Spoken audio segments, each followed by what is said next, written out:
Me disent le discernement. Le discernement va te sauver la vie. J'ai aimé ton amen. Le discernement va te guérir du mal. Le discernement va te permettre de savoir. Le discernement va te faire comprendre que là où je suis, je ne suis pas à ma place, je dois partir. L'esprit du discernement. Ça ne viendra pas dans un rêve, mon frère. On ne prie pas pour ça. C'est un déséquilibre de connaissances. On discerne. La chose pour laquelle tu dois prier, tu dois dire maintenant à Dieu, Seigneur, accorde-moi un esprit de discernement. L'esprit de discernement est merveilleux. C'est un esprit que je considère comme étant un esprit essentiel pour un enfant de Dieu. Parce que l'esprit de discernement va te faire comprendre que ce qui est faible aujourd'hui deviendra fort. Sois patient, reste là. Ça, c'est l'esprit de discernement. C'est l'esprit de discernement qui va te faire comprendre que là où il n'y a pas d'eau, l'eau peut sortir d'en dessous. Sois patient. L'esprit de discernement. Le contraire de l'esprit de discernement, c'est l'ignorance, l'agitation. Ça t'amène à courir là où tu dois t'asseoir. Au nom de Jésus, que cette malédiction tombe. Là où tu dois courir, cours. Là où tu dois courir, ne t'assieds jamais. Est-ce que quelqu'un entend l'esprit parler à l'église? Quelqu'un entend l'esprit parler à l'église? Là où tu dois courir, je dis cours, ne t'assieds pas. Là où tu dois marcher, marche, ne dandine pas. Là où tu dois t'asseoir, assieds-toi et ne marche pas. C'est comme ça que Jésus a dit à Marthe, tu t'agites beaucoup. Marie a choisi la bonne part. Mais comment choisir la bonne part? Le discernement. Que quelqu'un mette ta main sur sa tête et dise, Seigneur, accorde-moi le discernement.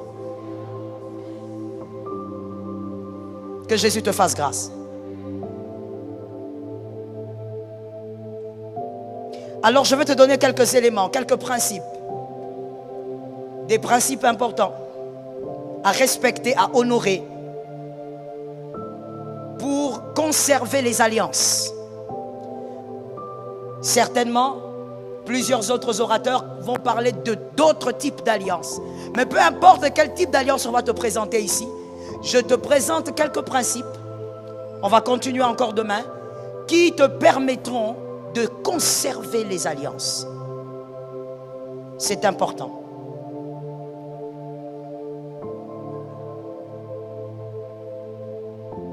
Le premier, on ne profite d'aucune alliance terrestre armée de l'orgueil. Il n'est pas possible de profiter d'alliance terrestre lorsqu'on est orgueilleux. C'est impossible. L'humilité vous fera asseoir sur des tables que vous ne méritez pas.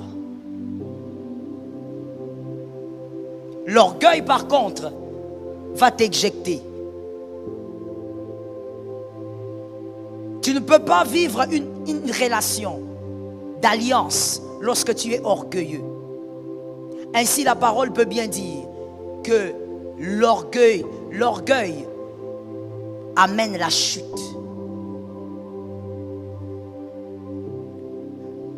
Comment savoir qu'on est orgueilleux?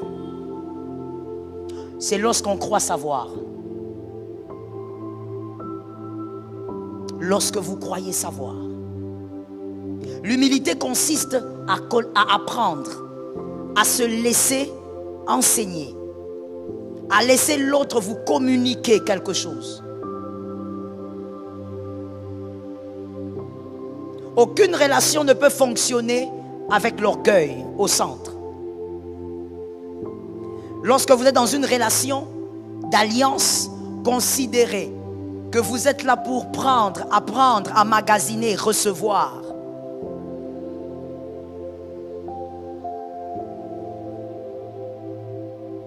Débarrassez-vous de l'orgueil pour faire croître votre relation d'alliance. J'aimerais préciser quelque chose que des fois nous les Africains, nous appelons humilité qui en réalité n'est pas de l'humilité. Le fait de se taire, le fait de ne pas parler, le fait d'être quasiment absente, ce n'est pas ça l'humilité. Parce qu'on peut se taire et être très orgueilleux. L'humilité, c'est avoir la capacité de recevoir des autres. D'accepter qu'on peut recevoir des autres. Retiens pour la vie, avant d'écrire, je veux que tu m'écoutes et que tu me comprennes. Dans une relation d'alliance comme dans toutes les relations, lorsque dans une relation tu considères que c'est toi qui donnes beaucoup, tu es déjà dans l'orgueil et tu ne gagneras rien de cette relation. Même si c'est une relation qui doit te bénir, lorsque tu considères que c'est toi qui apportes beaucoup, tu ne gagneras plus rien de cette relation. Dans une relation d'alliance, on y est pour recevoir et pour apprendre. Aide-moi à dire à un frère, sois humble. Je ne sais pas pourquoi tu as du mal à le dire. Dis à un autre frère, sois humble. Plusieurs ont perdu les relations d'alliance à cause de l'orgueil. L'incapacité de se faire petit. Est-ce que mon frère, tu sais que dans la vie, il faut être capable de se faire petit. Il faut être capable d'arriver à certains lieux et tu te fais petit. Parce que celui qui se fait petit apprend plus que celui qui se fait grand. Est-ce que quelqu'un me capte? Celui qui se fait petit reçoit plus que celui qui se fait grand ou qui pense qu'il est grand. J'aimerais dire une chose et je le dis du fond de mon cœur. Ne pense pas être grand, attends d'être grand. Parce que je ne veux pas dire sois grand. J'ai dit attends d'être grand. Parce que la grandeur est un processus. Ne te fais pas grand. Tu vas amputer ta grandeur. Attends d'être grand. Respecte le processus. Dis à ton frère, va au rythme de Dieu. Maintenant, dis à toi-même, parle comme David, dis à ton âme, je dois respecter le processus. L'orgueil a détruit les relations. L'orgueil a détruit les relations d'alliance. On vous a parlé du père spirituel ici. L'orgueil a détruit les relations de certains fils avec leur père, filles avec leur père. L'orgueil. Que Jésus te délivre de l'orgueil. Que Jésus te sauve de l'orgueil. Avant de passer, je voudrais dire ceci. Est-ce que ça t'est déjà arrivé de t'asseoir, d'entendre des reproches sur toi, d'entendre des paroles dures sur toi et tu ne dis rien? À la fin, tu dis merci et tu pars. Si ça t'est jamais arrivé, tu es encore très loin. Ton cœur a beaucoup de problèmes. Tu es un enfant de Dieu mais rempli d'orgueil. Tu dois savoir que ce que tu ne sais pas existe. Et on peut t'enseigner ce que tu sais mieux que ce que tu ne sais. Est-ce que quelqu'un a capté ça? Le deuxième principe qui peut vous aider à vivre une relation d'alliance.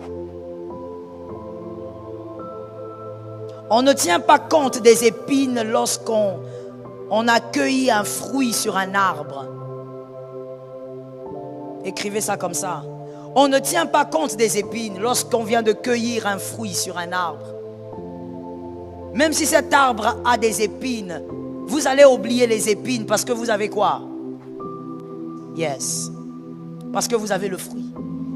Je crois que c'est un dimanche ici où j'étais en train de dire que moi, tout petite, j'aimais beaucoup grimper sur les arbres. Des fois, j'ai passé mes journées sur les arbres.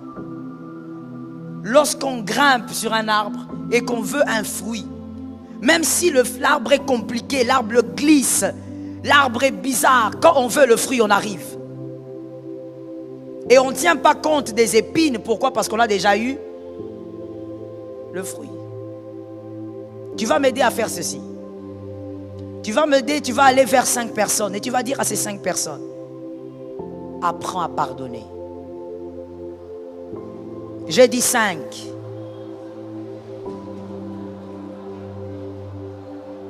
À la maternelle, on a appris à compter. 5.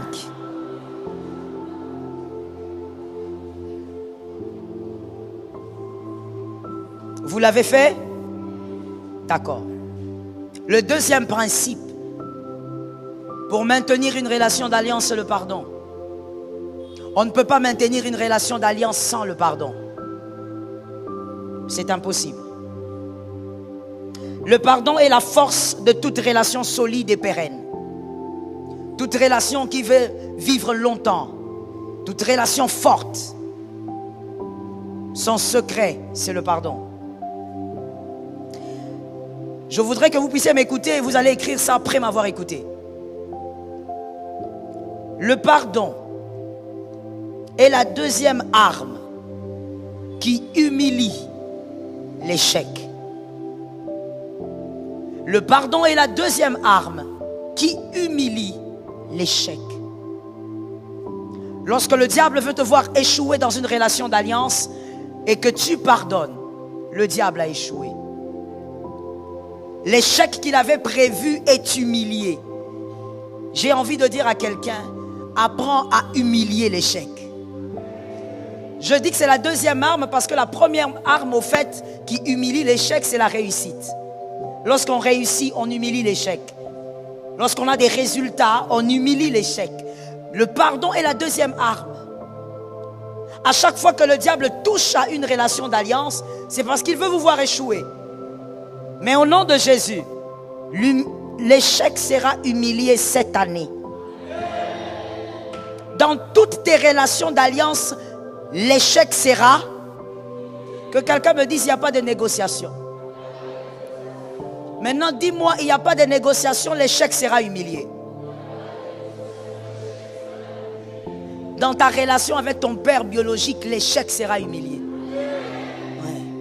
Des fois, il y a des choses, quand ton père le fait, le diable te dit, regarde, tu as déjà grandi, pourquoi il t'humilie comme ça? Pourquoi il te rabaisse comme ça? Le diable veut créer la révolte en toi. Mais je dis, le pardon va humilier l'échec. Dans Genèse 3, je vous donne la précision du verset. Dans Genèse 3, prenons le 21. Genèse 3, 21, Genèse 3, 23. Lorsque le diable attaque le couple dans le jardin d'Éden, le but du diable, c'est de voir le couple échouer. Mais il y a une chose qui a humilié l'échec dans le jardin d'Éden. La chose qui a humilié l'échec du diable dans le jardin d'Éden, c'est lorsque Dieu a couvert le couple. Lorsque Dieu a habillé le couple, ce signe était le signe du pardon. Dieu les avait pardonnés, voilà pourquoi il les avait habillés. Avant de les chasser, Dieu les avait d'abord pardonnés. À cause de ce pardon, l'échec que le diable avait organisé dans le jardin d'Éden avait subi une très grande humiliation. Et par l'autorité du Christ, l'échec qu'il a prévu contre ta vie cette année va subir une très grande humiliation. Tu sais, tu as dit un amen, mais on dirait que tu n'as pas compris. Ton amen doit être un amen de compréhension. Il y a l'échec qu'il a planifié en ce mois d'août contre ta vie, contre ta famille, contre tes enfants. Mais tu vas utiliser une arme qu'il n'a pas vu venir. Tu vas utiliser une arme qui va humilier davantage le diable. C'est le pardon. Est-ce que quelqu'un m'entend bien? Le diable est obligé de s'incliner face à toutes les armes qu'il est incapable de posséder. Et là, parmi les armes que le diable est incapable de posséder, il y a le pardon. Peu importe sa malice, peu importe sa force, le diable n'a pas de pardon et il ne peut pas pardonner. Il ne sait pas comment on pardonne. Et cette année, tu surprendras. Je le crois au nom de Jésus. Écrivez avec moi. Celui qui est sage demande pardon. Il y a une virgule. Celui qui est sage demande pardon. Dans une relation d'alliance, il sait comment demander pardon, entretenir le pardon. Celui qui est sage demande pardon parce qu'il a compris.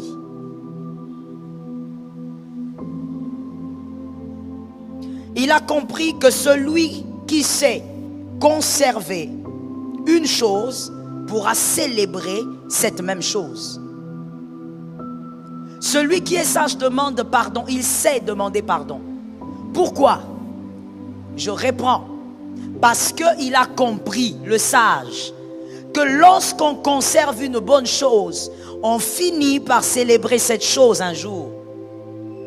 Or, c'est que tu ne conserves pas bien, tu ne peux pas la célébrer. La célébration d'une chose passe par sa conservation. Voilà les pièges de plusieurs élus. Vous voulez célébrer des choses que vous ne savez pas conserver. Tu veux célébrer le mariage, ton mariage, mais est-ce que tu sais le conserver, ce mariage? C'est que tu ne sais pas conserver, tu ne pourras pas le célébrer. Une relation que tu veux célébrer, tu dois apprendre à la conserver. Dis à ton frère, il faut apprendre à conserver les relations. Non, donne une autre précision à ton frère. Dis-lui, apprends à conserver les relations d'alliance. Celui qui est sage a compris que savoir conserver vous amène à la célébration. Et on ne peut pas conserver une relation sans pardon. C'est impossible. Peu importe quel type de relation c'est. Même si vous vous mariez comme le monde dit à votre âme sœur, c'est impossible. Vous ne pouvez pas conserver une relation sans pardon. Pourquoi? Que quelqu'un me demande pourquoi. Non, que quelqu'un me dise, pasteur, dites-nous pourquoi. Parce que tu es imparfait. Toi. Je ne parle pas de l'autre. Je ne parle pas de l'autre. Dans une relation, généralement, il y a deux ou plus, n'est-ce pas? Mais moi, je ne parle pas de l'autre, je parle de toi. Parce que toi, tu n'es pas parfait. Forcément, tu feras du mal. Alors, puisque tu feras du mal, tu voudras être... Mais tu ne peux pas demander ce que tu ne donnes pas. Notre Père, que ton nom, que ton règne, que ta volonté. Ce n'est pas une prière de bébé. Ce n'est pas une prière d'élécodim. C'est Jésus qui nous a laissé cette prière. Elle est précieuse. Elle cache des mystères. Que ton règne, que donne notre pain. Pardonne-nous. Comme. All right. De manière pratique. Regarde. Pardonne-nous nos offenses veut dire ceci. Lionel, venez. Voici ce que ça veut dire. Arrêtez-vous là. Moi, je suis vous pour l'instant. Dieu, pardonne-moi s'il te plaît. Tout ce que je t'ai fait comme mal. Permets, efface tout le mal que je t'ai fait. Et ces marches-ci ressemblent à tout le mal que vous avez fait. Efface tout ça. Fais-moi arriver ici. Exactement comme j'ai fait pour lui. Il m'a fait du mal, je lui ai pardonné tout ça et je lui ai fait arriver. Alors moi aussi, Seigneur, comme je lui ai fait arriver ici, pardonne-moi mes offenses comme je pardonne. Si tu es incapable de pardonner et que toi, quand on te fait du mal, tu dis oui, mais tu pardonnes jusqu'à ce niveau-là. Il y a 3 offenses que tu n'arrives pas à pardonner. C'était trop fort. Ça, je ne peux pas. Non, non, non. Il est allé au-delà des limites. 3 offenses. Tu n'arrives pas à pardonner. Dieu, il est juste. Il va faire la même chose avec toi. Il va aussi te prendre et il va t'amener ici. Il y a des offenses que tu as eu à faire en 2005 que Dieu ne pardonne pas parce que tu n'as pas pardonné. Il va, en d'autres termes, pour celui qui dormait quand je parlais, Dieu va te traiter exactement comme tu traites ton frère.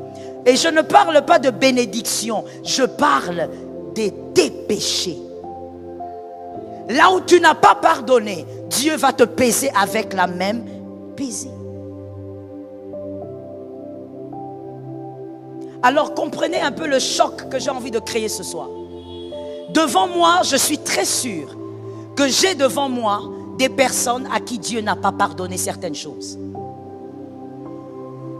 Dieu ne t'a jamais pardonné, pas parce que le sang de Jésus est faible, mais parce qu'il y a notre Père qui est aux cieux. Traite-moi comme je traite les autres. Ce qu'il a fait, il a vraiment exagéré. Alors Dieu va regarder aussi, selon lui, quel est le péché que tu as fait en 2007 qui ne va pas pardonner.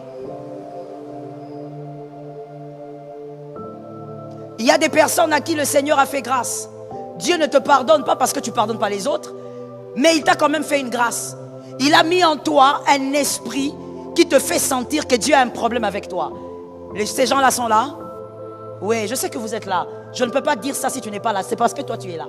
Je sais ce que Dieu m'a dit. Donc je sais ce que je dis. Il y a des gens quand vous priez ici, et même seul dans vos chambres, tu as l'impression que Dieu est fâché contre toi. Il y a quelque chose que Dieu te retient. Tu demandes à Dieu, mais Seigneur, c'est quel péché? Voici la réponse, il m'envoie te le dire. Il y a des péchés qu'il n'a pas pardonné sur toi. Parce que toi, tu n'as pas pardonné. Tu n'as jamais pardonné. Les mondains, que quelqu'un me dise, nous ne sommes pas du monde.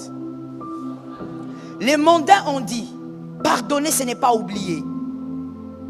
Ça, c'est mondain et c'est une folie. Parce que, écoutez, c'est que vous n'avez pas pu oublier. Et quand on dit oublier en tant qu'humain, ça veut simplement dire que vous ne ressentez plus aucune douleur. Est-ce que quelqu'un m'entend? Oublier, ça ne veut pas dire que votre... comment on appelle ça encore? J'ai oublié le terme. Mais au niveau du cerveau, ce côté qui stocke les informations, qui garde les souvenirs, il y a le subconscient, mais il y a aussi la partie qu'on appelle le côté épisodique qui lui conserve les souvenirs, les mémoires, la partie de la mémoire. Vous n'allez pas oublier. Vous allez vous rappeler qu'il y a 10 ans, votre tante vous avait mis dehors. Vous allez vous rappeler qu'il y a 15 ans, un oncle vous avait privé des frais scolaires. Ça va rester là.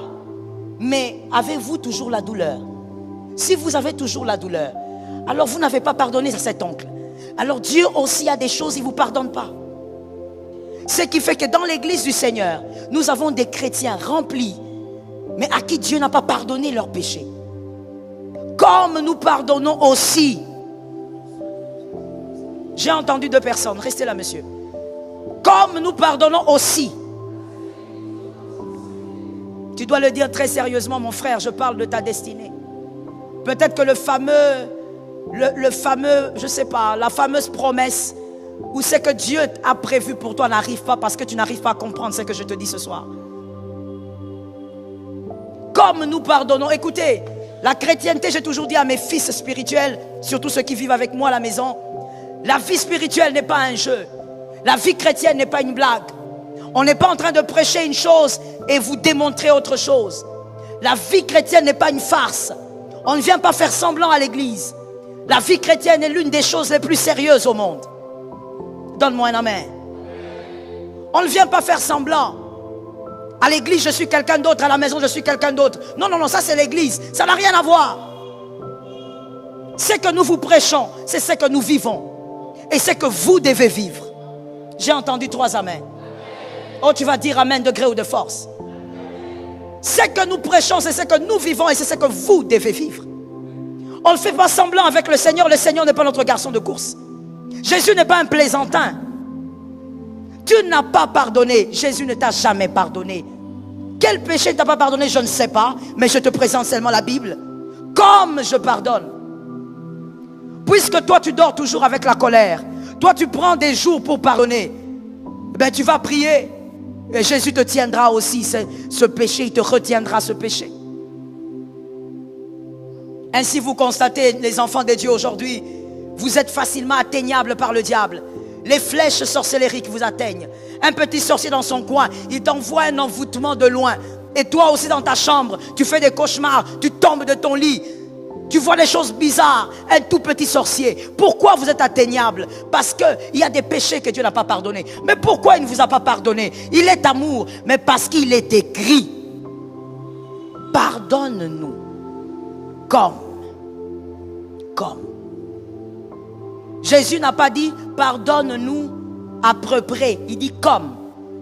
La même mesure que moi je prends pour mon frère, fais la même chose avec moi.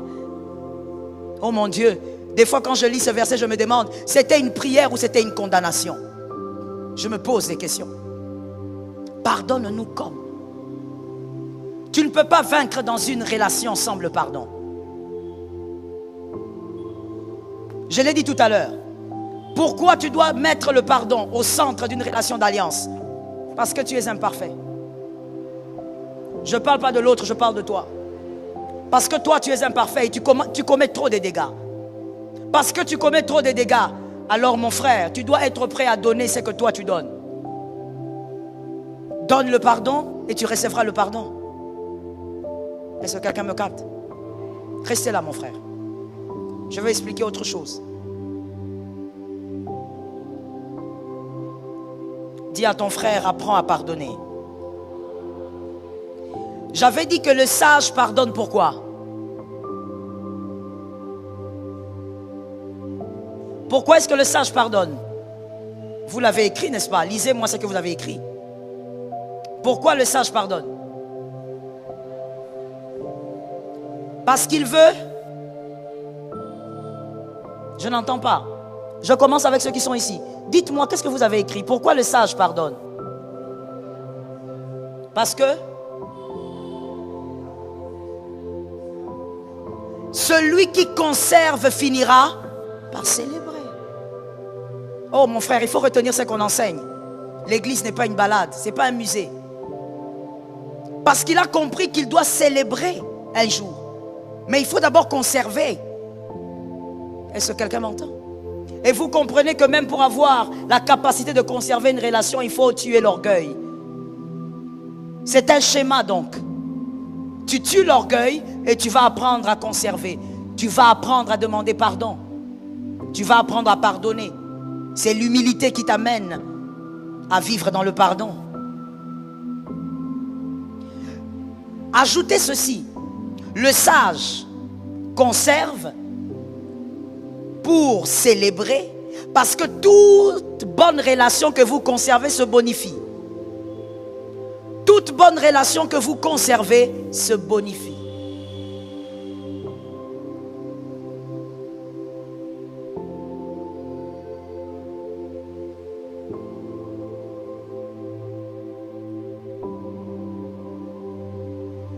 Le sage pardonne à cause de ces éléments-là.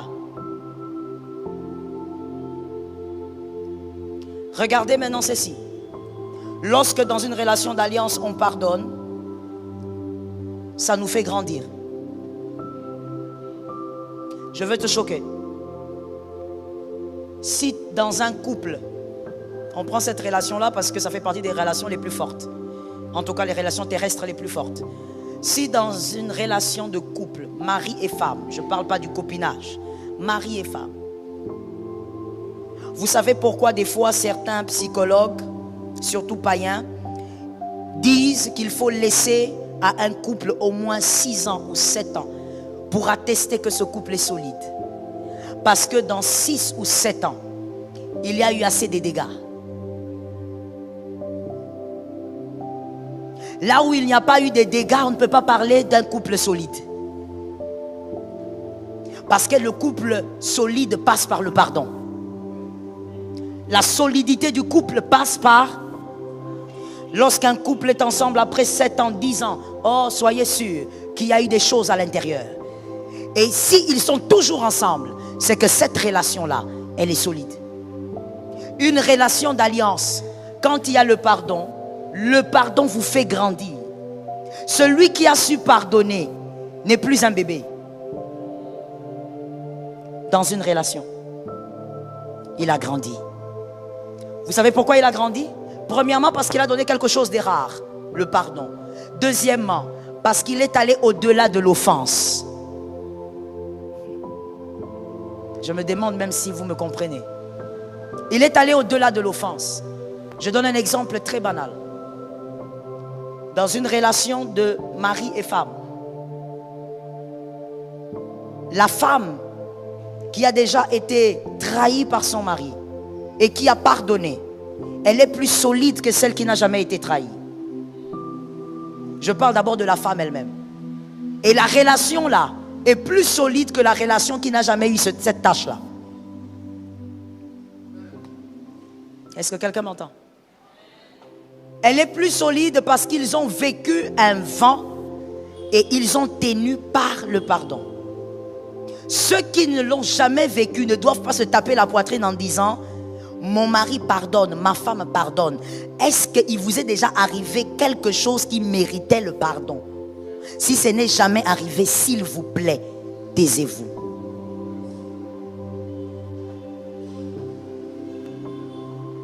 Est-ce que quelqu'un m'entend? Dans une relation d'alliance, ne te tape pas la poitrine en disant « C'est pourquoi moi j'aime pas ça, excusez-moi ». Parce que là on enseigne, ce n'est pas une prédication. Donc permettez-moi d'être très, très franche. Moi je n'aime pas les gens qui disent « J'ai fait avec le pasteur Joël 15 ans, 20 ans, je suis à l'AENA depuis 25 ans ». Ça ne veut rien dire. Ça ne veut véritablement rien dire. Parce que tu peux vivre avec quelqu'un pendant toutes ces années. Mais si vous n'avez pas traversé le train du pardon, ne parle pas de cette relation. Je vous explique ou je ne l'explique pas?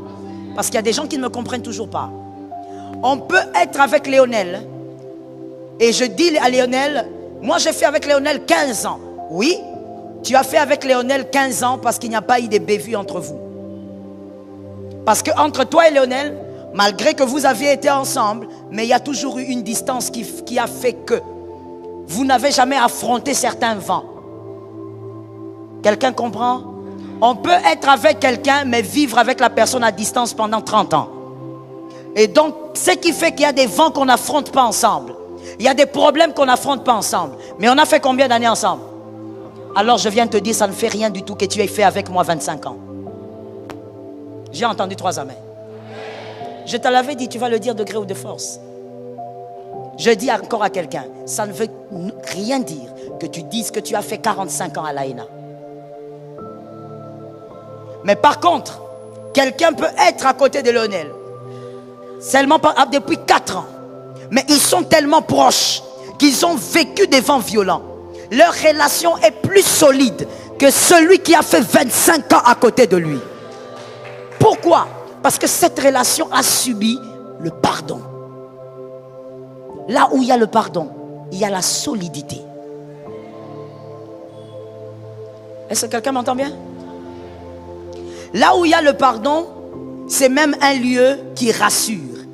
Une relation qui n'a jamais subi des chocs ne pourra pas subir le pardon. Et pour moi, ça ce n'est pas la Bible, c'est un conseil. Comme l'apôtre Paul pouvait dire, ça ce n'est pas la Bible, mais c'est moi qui dis. Pour moi, une relation, peu importe sa nature, qui n'a jamais subi des chocs au point d'imposer le pardon, est une relation fragile et dangereuse.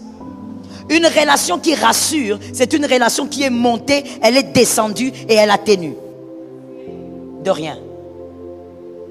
Une relation d'alliance, on y met déjà le pardon. C'est-à-dire, avant même que Léonel ne me fasse quelque chose, je vis avec mon conteneur de pardon. Pourquoi? Parce que moi je suis imparfaite. Pourquoi? Parce que tu es imparfait. Vis avec ton conteneur de pardon. Je veux choquer encore quelqu'un peut-être ce soir en disant, Madame, toi qui pardonnes beaucoup à ton mari, tu n'es pas idiote. Toi qui pardonnes beaucoup à ton mari, tu n'es pas une femme bête. Oui, je vais utiliser les mots assez durs. Toi qui pardonnes, parce que ce sont les types de mots que vous entendez dans le monde. Toi qui pardonnes beaucoup à ton mari et qui y revient toujours, tu n'es pas une femme sans cervelle. Au contraire, tu as une force que la voisine n'a pas. J'ai aimé ton amen. Je ne suis pas en train de dire que celui-là doit continuer dans la bêtise, mais je suis en train de parler de celui qui donne le pardon. Celui qui donne le pardon ne sera jamais condamné pour l'avoir donné. Dis ça à 2 personnes.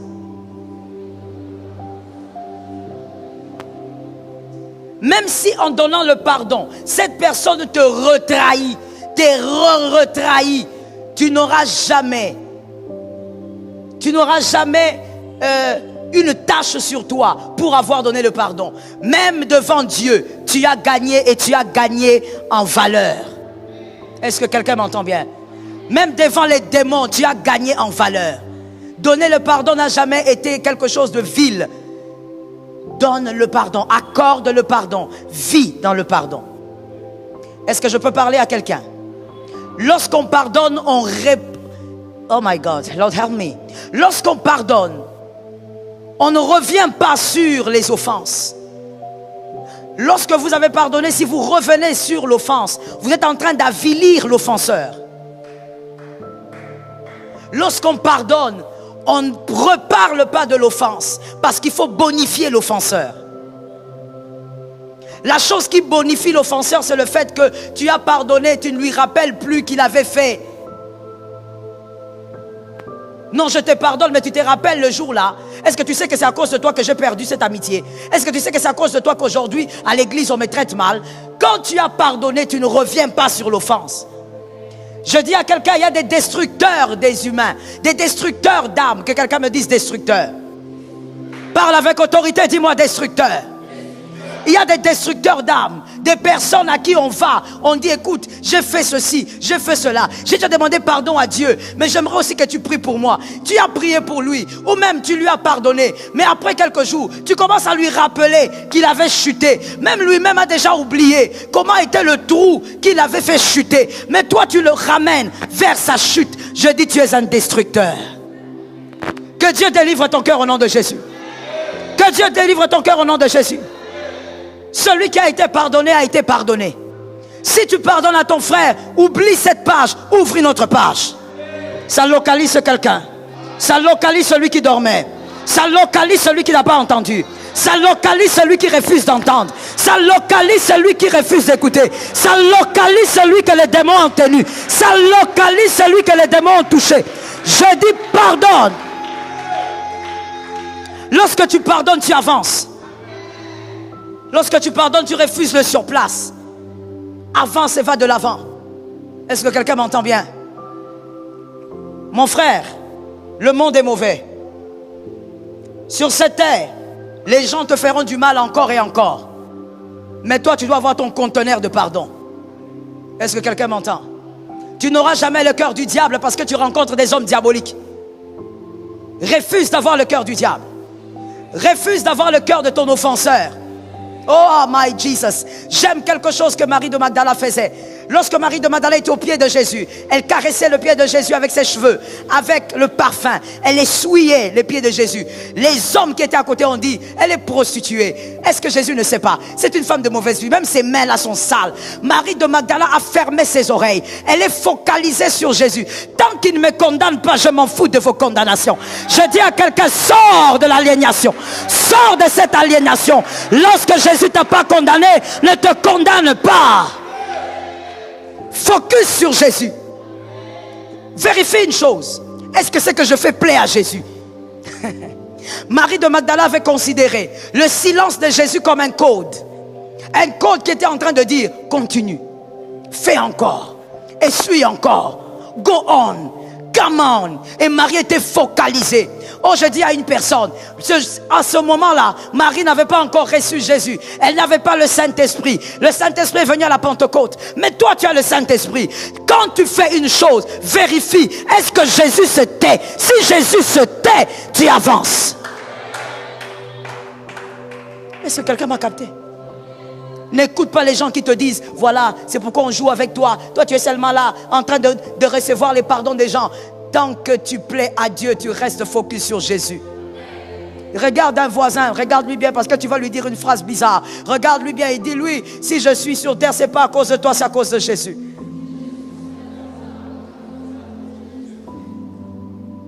Alors pourquoi tu es embêté? Parce que les gens te trouvent faible parce que tu pardonnes. Pourquoi ça t'embête? Si tu es là, c'est à cause de Jésus et non à cause des hommes. J'aime cette écriture qui dit,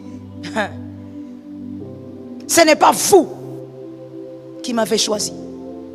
Tu n'as jamais choisi Jésus. C'est lui qui t'a choisi. Focalisé. Est-ce que quelqu'un m'entend bien? Je dis à une âme, tu pardonneras et tu pardonneras encore. Tu as ton conteneur de pardon avec toi. N'avilis pas un autre. Ne détruis pas un autre.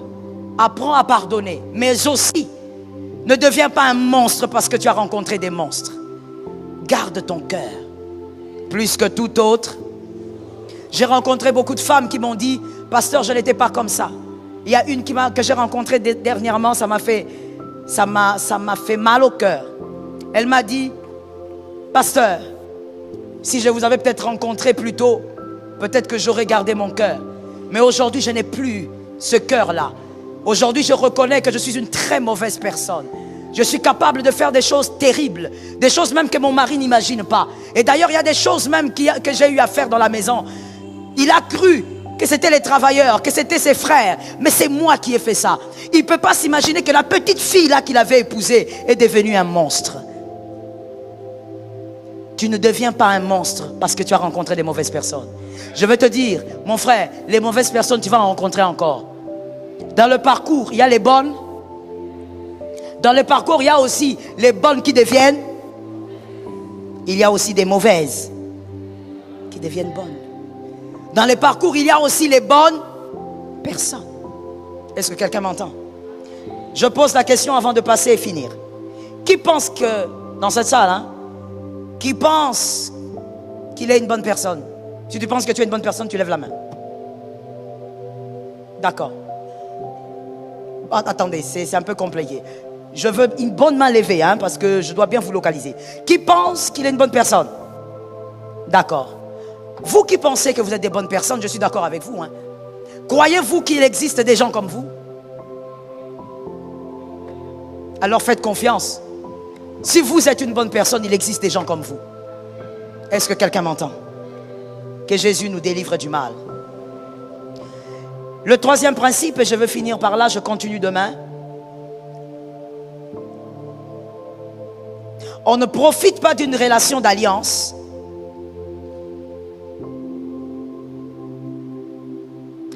On ne profite pas d'une relation d'alliance que le Christ vous a donnée en vous accrochant au dire des hommes. Vous ne pouvez pas vous accrocher au dire des hommes et tenir une relation d'alliance. Une relation d'alliance, on écoute Dieu, on se focalise sur Dieu.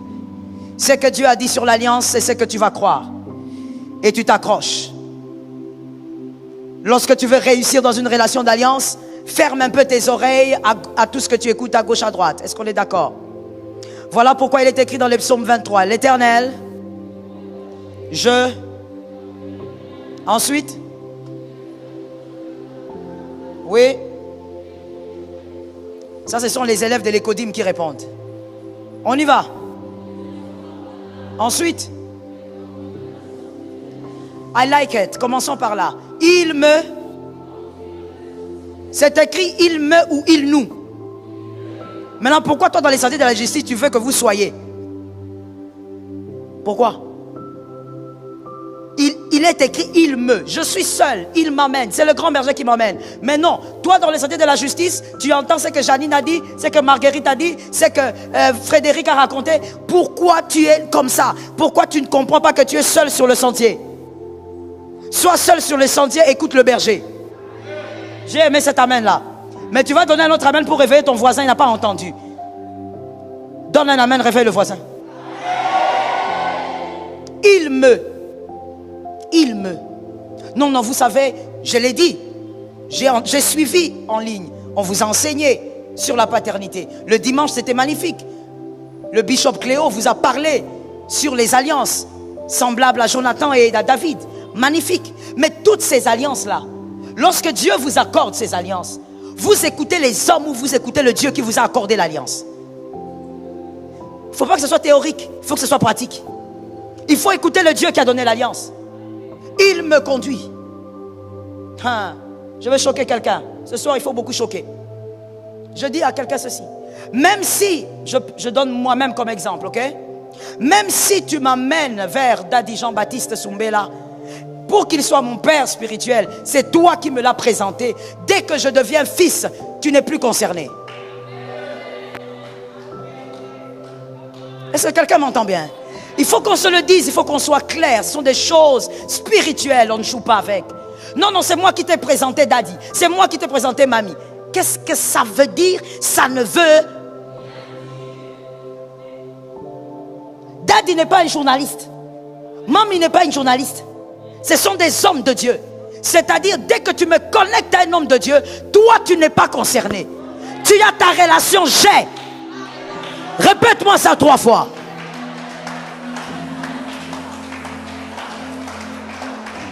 La vie et la mort sont au pouvoir de la langue. Arrête de faire semblant et répète-moi. Dis à ta relation, j'ai ma relation. Il faut comprendre les mystères des alliances. Tu ne peux pas être là en train d'être manipulé par un gars ou par une femme qui vient toujours te rappeler, n'oublie pas, hein, c'est moi qui t'ai présenté Dadila. Toi tu le connaissais? What are you talking about? Nous sommes dans une relation d'alliance. Je parle. Lorsque la femme accouche, elle a mal, elle a des contractions, elle pousse pour une dernière fois, l'enfant sort, mais ce n'est pas la mère qui reçoit l'enfant. Les hommes sages sont arrivés. Si tu n'es pas arrivé, je n'explique pas, viens le dimanche. Lorsque tu pousses l'enfant, aucune mère, à moins que tu accouches dehors, seule, ne reçoit l'enfant elle-même. Il y a une sage femme, une infirmière, même si tu n'aimes pas son visage, c'est elle qui reçoit l'enfant. Est-ce que quelqu'un m'entend bien? Toi, tu ne peux pas dire à la sage femme, laisse mon bébé, je n'aime pas tes mains, regarde comment tu es toute claire, tu es toute noire. Elle est la sage-femme, elle va prendre l'enfant. Lorsque dans une alliance, tu es déjà dedans, les restes n'existent plus. Je réchoque les restes. Je réchoque les restes. Tu es déjà dans la relation. Est-ce que quelqu'un m'entend bien? C'est comme quand tu te maries à un gars. Tu es marié à lui. Avant de se marier, tu n'es personne. On peut encore parler. Mais dès que tu es marié au gars, tu as l'alliance, tu portes son nom si tu veux. Parce qu'aujourd'hui, je crois qu'au Congo, cette loi n'est pas encore abolie. Mais ailleurs en France, la femme a le choix de garder son nom ou pas. Si tu portes son nom, personne ne peut venir te dire, madame, toi tu fais des fiers aujourd'hui. N'est-ce pas que tu étais avec Eric? Même si j'étais avec Eric, aujourd'hui, je suis dans une autre alliance. Je suis dans une autre alliance. Tu ne peux pas venir là en train de me dire, non tu sais, hein, si tu es marié aujourd'hui, c'est parce que je t'avais connecté. Tu es qui? Oh non, c'est moi qui t'avais présenté, non? Tu te rappelles? C'était mon ami, non? Ton mari, c'était mon ami. Et alors? C'était ton ami, aujourd'hui, c'est mon mari.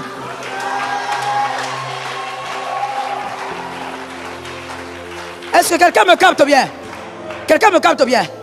C'est comme mon gars. Je veux parler de mon gars.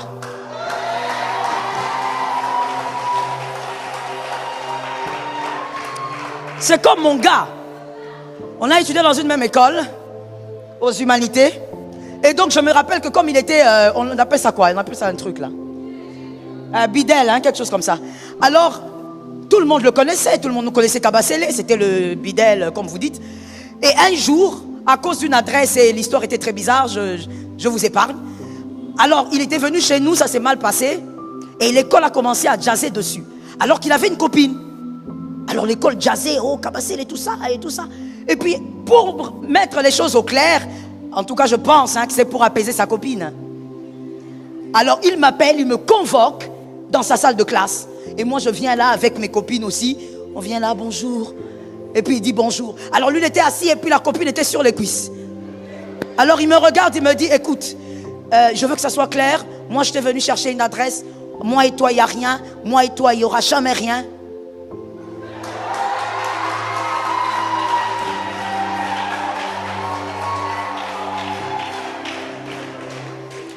J'ouvre seulement une parenthèse pour dire, dans la vie, il ne faut pas beaucoup parler. Dans la vie, il faut être choya. Et la fille, elle était là assise sur ses cuisses en train de bomber. Et moi, j'étais là toute petite, là, comme ça. J'étais toute mince, comme ça. J'étais là, comme ça. Est-ce que tu as compris, Kaloumé? Entre moi et toi, il n'y a rien. Il faut pas qu'il y ait des problèmes ici à l'école. Je ne veux pas avoir des problèmes avec ma copine. J'ai dit, oui, il n'y a rien. Je suis sorti. Des années après, il n'y aura jamais rien. 3 enfants.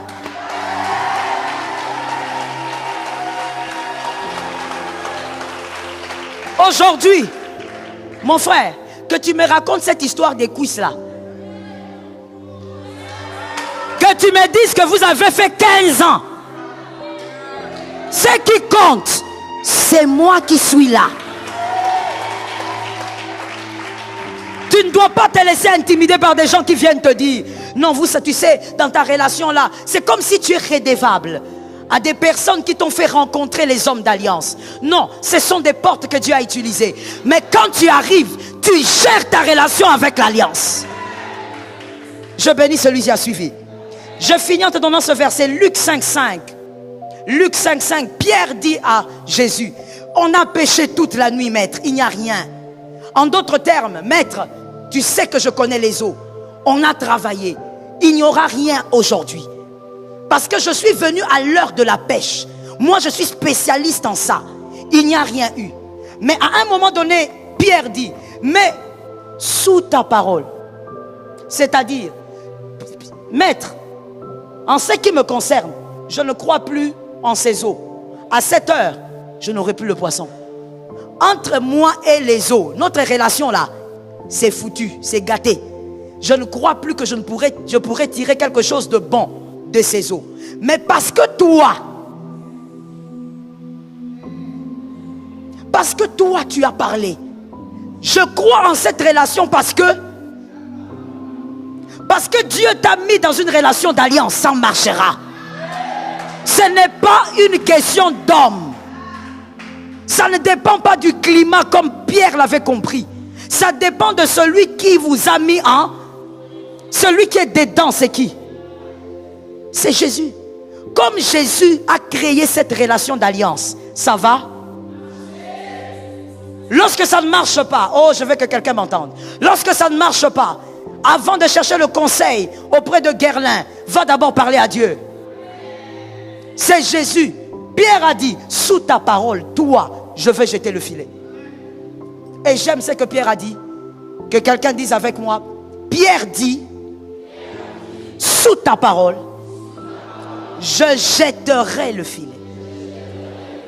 C'est-à-dire, je veux continuer d'espérer en cette relation. Même si je ne comprends pas. Même si je la trouve bizarre. Mais Jésus, parce que c'est toi qui m'as introduit dans cette relation, je veux y croire.